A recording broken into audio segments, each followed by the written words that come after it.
Hello everyone. So in this video we'll see how to download and install SourceTree application.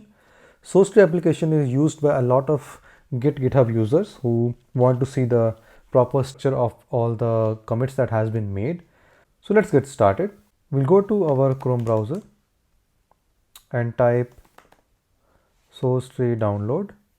So you can see the first link that comes up here is sourcetreeapp.com. I'll just open it in a new tab. And you can see it's directly directing like I'm working on a Mac system. So it's saying download for Mac OS.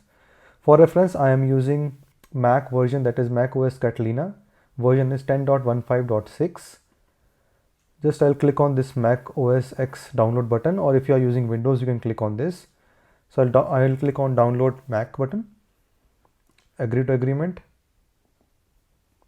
and just wait for it to download. It takes some time. So you can see the file size 75.5 MB. The file is downloaded. Let's click on it. It's expanding, and yes, it is done. Let's drag it to our application folder. Now let's try to open it. Type SourceTree, and yes, you can see it's opening. If you're not able to open in your case, then you have to provide some special permissions. So you have to go to System Preferences and Security and Privacy, and then over here there is an option called Open Anyways. You have to click on that if in case SourceTree is not opening for you. So you can just click on that button and then start using SourceTree from your side. It will ask you to create an account in Bitbucket. Bitbucket is similar to the cloud offering provided by GitHub, in which you can host your service or you can host your repository in GitHub Cloud. Similarly, you can host the same in Bitbucket as well. So if you want, you can create an account over there as well. So it will take hardly 5 minutes. I'll just simply click on continue. It will ask you to set some preferences over here.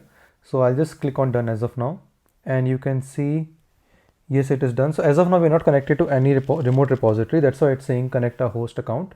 If you have a local repository, simply you can click on this local button over here and just you can add your directory over here. So for me, I have a public directory that was already copied from GitHub public account. So I'll just click and scan and go to desktop, and I have a repository over here. So I'll just simply open this repository here.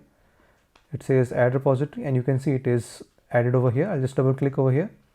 So you can see a lot of details about all the merges that has been done on the particular repository by the user. So this is not created by me again. It was a public repository which was copied from the GitHub public account, and this is just an example of it. So we'll see a bit more about the use of SourceTree in our upcoming sessions. So thanks a lot for watching this video. Please do like, subscribe my channel. Thank you. Bye bye.